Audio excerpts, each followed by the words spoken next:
Hello everybody, this is ManuS and welcome back to another Legends of Runeterra metagame breakdown. A few things up front. Things have changed a little bit. Mobalytics now have implemented the stats on their website, which comes with some upsides and some downsides. There's a lot more data to check out, so if you want to dive deeper into the data than the overview that I'm giving, you can do that, and there are a lot of stats on like region, matchup, win percentages and stuff like that.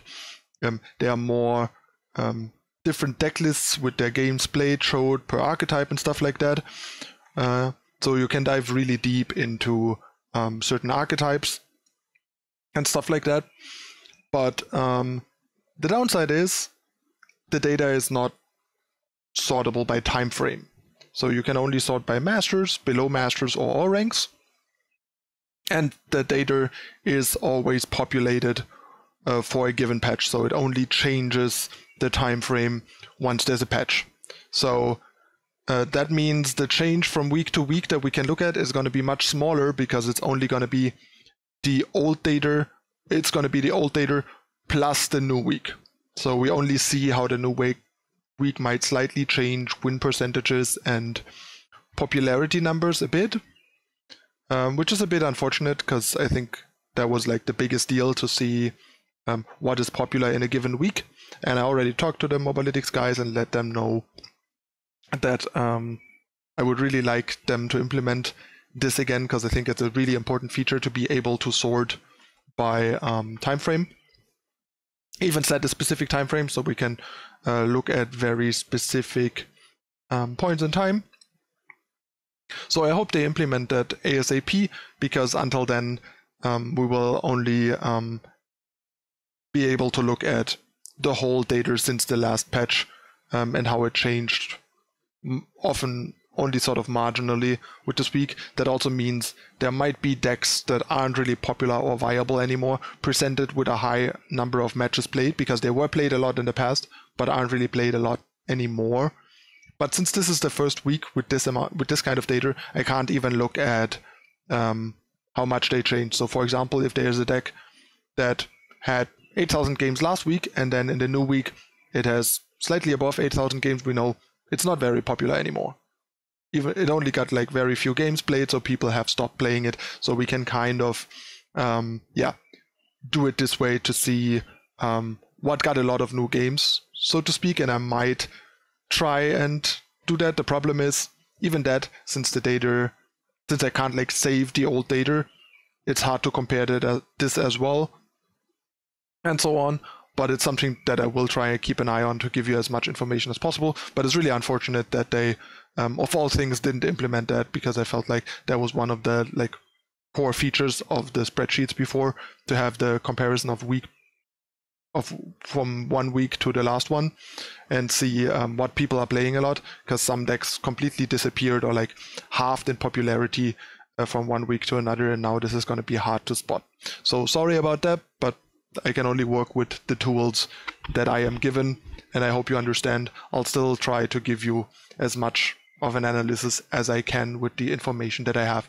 On the plus side, like I said, there's a lot more detail that you can dive into in terms of variations of an archetype, performance, and so on. So that is pretty cool.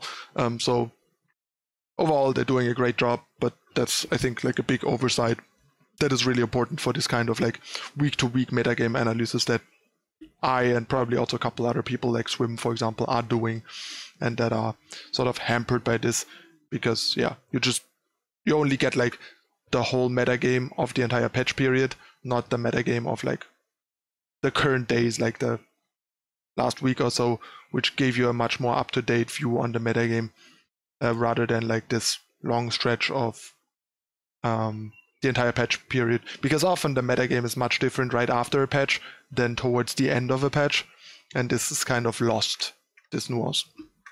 Anyway, enough preamble, let's dive right into it. But you know the drill. Before we do, hit the subscribe button down below to not miss out on future content, and of course I'll briefly introduce you to today's sponsor. Today's video is sponsored by NordVPN, one of the leading virtual private network providers out there. A virtual private network keeps your data secure and yourself anonymous while using the internet. NordVPN comes with super fast servers, allows you to unlock your favorite entertainment websites like Netflix. They provide a 30-day money-back guarantee. They also have an included cybersecurity suite, which acts as an ad blocker to boot.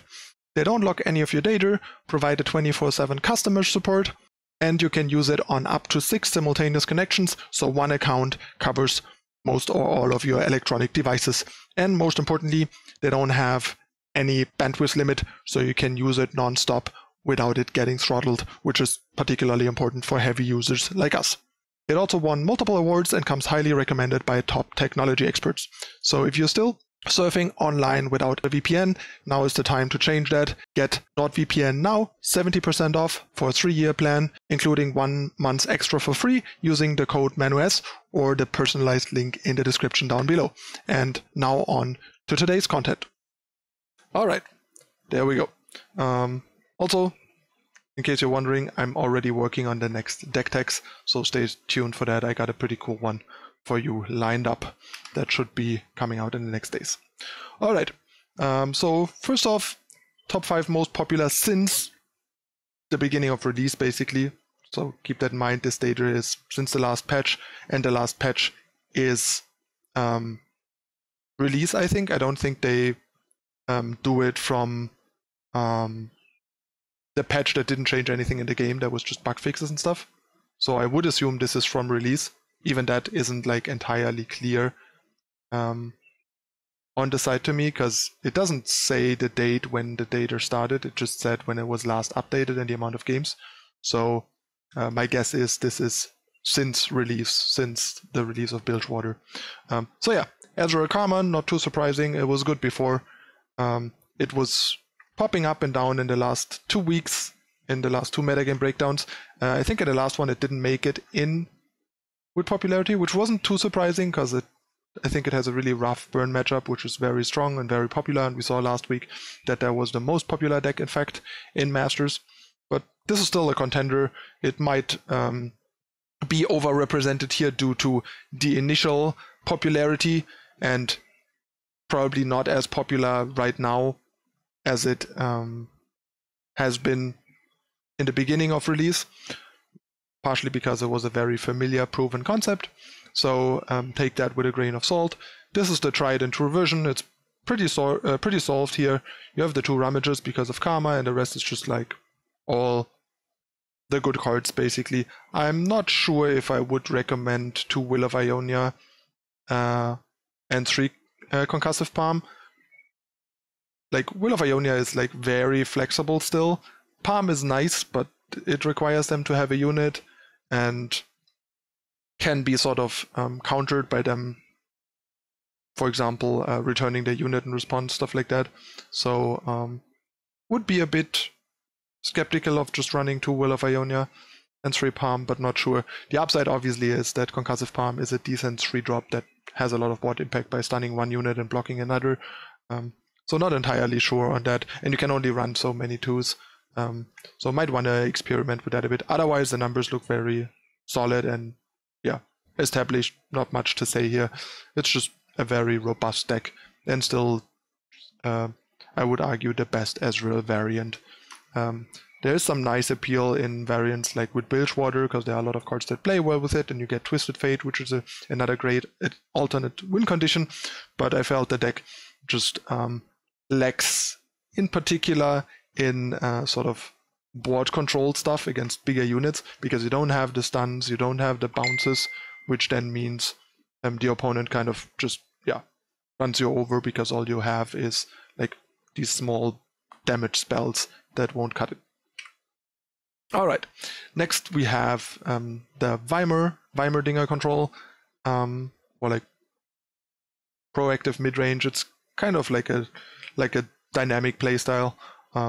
We saw this deck become really popular and dominant last week, and I think that probably continued. The games played are comparatively low because it took a while for the deck to pop up. It only popped up in the last data set, so it is still more popular probably than these numbers imply, and that's once again where the stuff comes into effect that I talked about in the beginning about not being able to look at specific weeks anymore, making a deck like this that is probably much more popular than the overall numbers since the beginning of the patch imply, since it just showed up late in the patch and therefore didn't have as much time to get games played, basically. While other decks that were around from the beginning were heavily played first and then less and less. Anyway, very robust deck. Probably a bit rough against said Ezreal deck. Also pretty bad against Burn, which is, I think, one of the biggest downsides. Otherwise, it's a very strong and well-rounded deck. To be fair, the trend of being a good deck other than against Burn is kind of a common pattern with a lot of like nice decks, that they are pretty strong overall against most things, except that they just roll over to Burn. But we have Corinna here with the new addition of Vi. By the way, one of the decks that is a good deck and is good against Burn, which is, I think, part of its appeal. It's due to its early removal, it avoids a lot of the early unit splash damage from Burn, and it has the life gain from the Shadow Isles package in the mid game, plus a decent amount of pressure, allowing it to stabilize and kind of run the Burn deck out of cards before getting too low to die. The matchup is not like hopeless with Burn against Corinna, I think, but it is among the worst matchups. Like, I looked at the matchup stats for Burn actually a bit, and the Corinna region combination is the worst matchup at around 38%, which is still pretty good for like if your worst matchup is slightly below 40%. That is pretty good. That tells you how good of a deck Burn is. But since there's only this one deck technically in this region combination, except for like a very few like low amount game experiments, that almost exclusively I think refers to this and makes a lot of sense. Like, this is one of the worst matchups that I felt for Burn, and it also makes a lot of sense on paper. You just kill their stuff early, gain some life in the mid game, and then win out because they ran out of resources with you at around 10 health, and that's not going to be manageable off the top of your deck before you die. So yeah, Corinna control, a menace before release, and a menace ever since. Got a couple of nice new tools that made it even better, so force to be reckoned with. And if you're seeing a lot of Burn, one of your better options. Next we have the Misfortune Quinn Scout Demacia. There's actually a bit of a difference. There's the actual Scout deck that just is very heavy on Scout, and this one that's more basically like Bannerman aggro with a bit of Bilgewater. It's kind of like the Z Bannerman deck that I made a deck tag for, except with Bilgewater. This also happened to be the most popular and most successful deck list with a reasonable sample size for this archetype. I think it's the list. Yeah, it's the list that Pokrovak played and made master with. By the time he did that, it was pretty good. A few notes here. I don't like playing 9 off-region cards with Bannerman. Bannerman is still a very powerful card, and it doesn't make sense to make this card less reliable just to play some random 1-drop like Butcher or whatever. Like, just stick to the tried and true 6 of your splash cards if you are playing an Allegiance card. I don't know when people just forgot about that and threw that out of the window. I don't think it makes any sense, and it's very greedy. Also, I tried something like this alongside the Z Bannerman list and found the Z version to be much, much better. Overall, also, the Z Bannerman version is one of the fewer decks that has a positive matchup against Burn. I have been consistently beating Burn, and other people have reported the same, because you just kind of overrun them, outrun them. This version is probably a bit worse at that, but still okay-ish. But Z is really good against Burn, actually, because it forces them to react to it or just get killed faster than they can kill you. Overall, Scouts in general has fallen out of favor a lot. I talked about this because Demacia goes over you, Burn goes under you. You're kind of not really great at anything, and So yeah, you're kind of good at like beating up these pilled over Ionia decks like Heimerdinger and stuff, which is nice, but not that great. And even there, like Heimerdinger can be a real problem. So I think these numbers of this archetype, unfortunately, are inflated due to its early popularity and probably haven't gone up that much in the last week or so. I think it has already kind of dropped out in the last metagame breakdown, if I remember correctly. So once again, a bit of a distortion here due to the time frame of the data. But we get a patch soon, so that will reset the data and give us something a bit fresher to look at. And then, most popular deck still is Burn, which is very representative, and arguably initially it wasn't that popular, and I think this is one of the much more representative numbers. It was the most popular in the last week, and I wouldn't be surprised for it to be, if we would just be able to look at a week, that it would still be probably in the top 2, top 3 spots at the very least for the last week alone. And that also explains why the overall number is so high, because people are just playing the hell out of it, because they're realizing it's a really good deck. And it's really not just a deck to climb fast and easy with or anything. It's a legit good deck. Like I said, the worst matchup is like, just based on data, is like Corinna control at like 30-80%. Everything else is like, there's one matchup, I think, yeah, like Enduring Spiders, which is around 44-45%. Actually, almost exactly what I guessed after testing it on stream, if you were around. We only played like 10 games, but my guess was the matchup would be 40-45% for Burn. And data-based, it seems to be 44% across Enduring Spiders variants. And there are some that are actually a bit more hostile to it than the version that I tested against.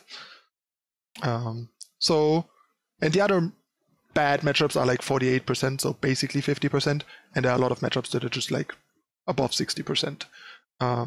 So it's just a really, really good deck. Really hard to stop. They pushed it a bit too much, arguably, with the release of the new cards, and we might see some subtle nerfs to it, which wouldn't seem unreasonable, because it's also not the most fun deck to play against with a lot of decks, and it's pretty limiting to what you can play, because a lot of decks that are kind of cool and interesting just unplayable because you just hopelessly die to Burn, and that's just not the most healthy for the metagame, I think. Like, it's good that there's a good aggro deck, but yeah, this is just kind of a bit too uninteractive and too good and consistent at what it's doing. So I would expect them to touch down some of the stuff a little bit, possibly in the first balance patch, but we'll see about that. All right, that's it for the top 5 most popular decks since release, unfortunately, not since last week. But I hope I was still able to give you a bit of a perspective on where things are at. It still kind of makes sense that these 5 decks are kind of the pillars of the format right now and like the most popular archetypes, although I would probably substitute the sort of Scout Bilgewater Bannerman list for just a mono Bannerman or like Z Bannerman aggro type list. That seems like a much more up-to-date and relevant take on Demacia proactive than the Scouts thing.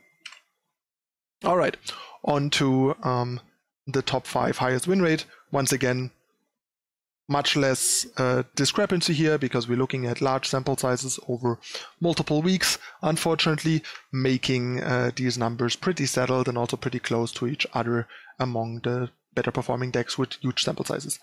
Heimerdinger here at 57.8% in 5th place. Sample size is pretty big, it's a couple of thousand games as we saw.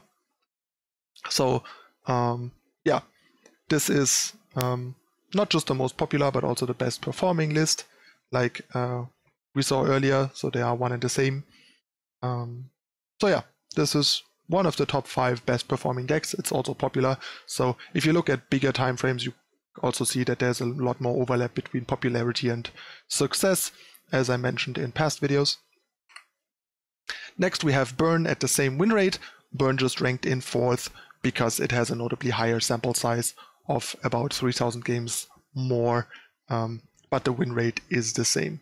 Not sure if that's actually accurate, but the sample size of both are pretty high, so this win rate is reasonable. This is the best performing list. Keep in mind, this is slightly different from the most popular one. The most popular is the 3 Static Shock one, which I don't like. This one is 2 Static Shock and 2 Transfusion. I would still probably lean towards 3 Transfusion, 1 Static Shock, but at least the 2-2 split is much more reasonable than the... 1 second, my phone is blowing up. Holy shit. Alright. Is much more much more well-rounded. Like Static Shock is just clunky, so it makes a lot of sense. This list had almost like 1% higher win rate over also like multiple thousand games, I think. So a fairly high sample size, like over 1,000 games at the very least. So keep that in mind. I'm not sure. I think the deck is probably overall better than Weimar, Dinger. I think this might be affected by the fact that there are a lot of like weaker players playing Burn because they think it's easy, and not that many like high-level players that would play the deck really well are playing it, which might skew the win rate a bit downward. While Weimar Dinger, I think, is a deck that the like better players gravitate more towards, and the like more beginner players and like weaker players shy away from a bit more maybe. But that's all conjecture really. But yeah, my guess would be, just from looking at the matchups and everything, that this overall win rate is not completely accurate for Burn's real win rate. Just from like what I talked about, like the worst matchup is like 38%, and it's not even like that dominant of a deck. Like sure, it's in the top 5 most popular decks, but still. Alright, in third place in terms of win rate, we have said deck. The Corina control win rate is almost the same. Like I said, the win rates are very clustered together here. 57.9%, also over a high sample size. This list is also both the most popular and the most successful one, so very tried and true, sort of the way that everyone is running it right now.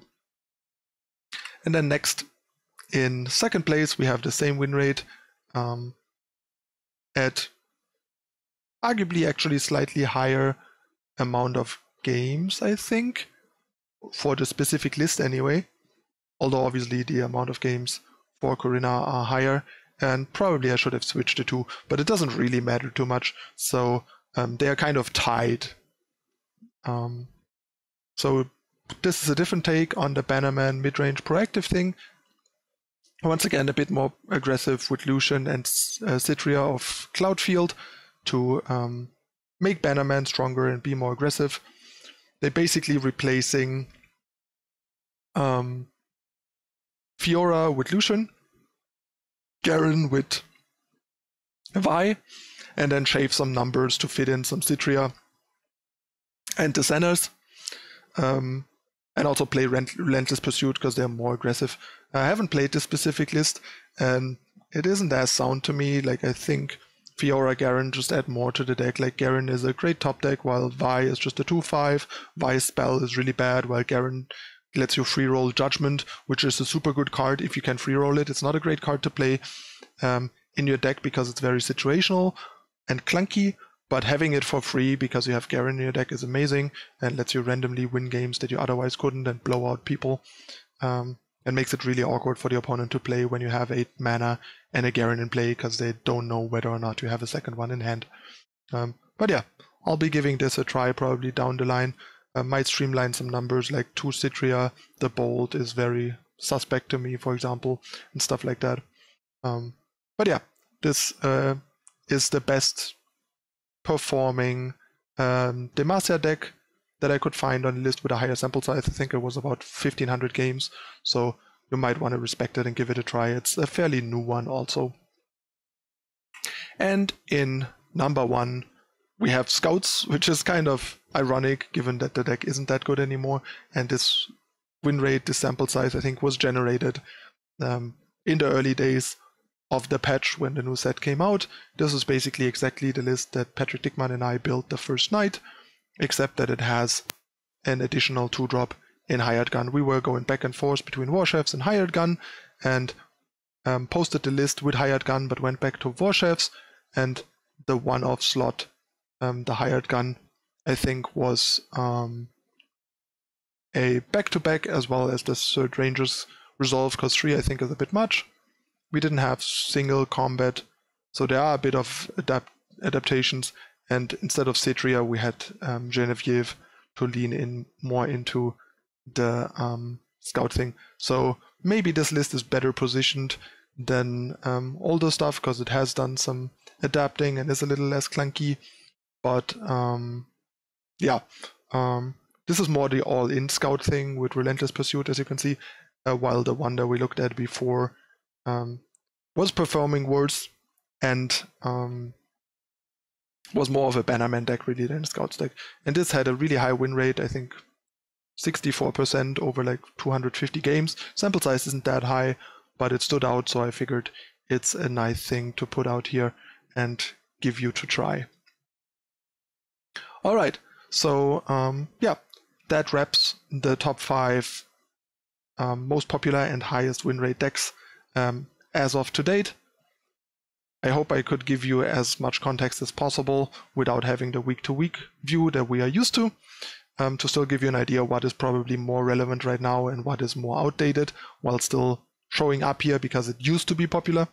So yeah, let me know in the comments what you think, and if you feel the same way that I do, maybe send some feedback to the mobalytics guys to ask for them to let the data be sorted by timeframes, or at least from one update to another one, because they're still updating the data weekly like they did with the sheets. So it would be great that you can filter by like current update, last update, and so on, and also from basically beginning of the patch to a certain update, or simply like from one update to another, like for example from last week's update to this week's update to have the last week. So yeah, and before we wrap, don't forget to check out the NordVPN sponsorship deal in the description down below to secure your internet connection with a tried and true VPN and help support this channel, as well as if you like the deck tracker that you have seen me use in my deck techs and on stream, you can find it in the description down below as well. They're called Aurora Guardian. They have a really unique expedition helper in addition to a pretty sleek looking overlay. So, and it's free, so check it out and show them some love for sponsoring the channel. Alright, that's it again for today. You know the drill. On your way out, hit the like button, subscribe, leave a comment, and so on. And I'm your host, ManuS. Well, thank you for watching, and I'll see you next time. Bye.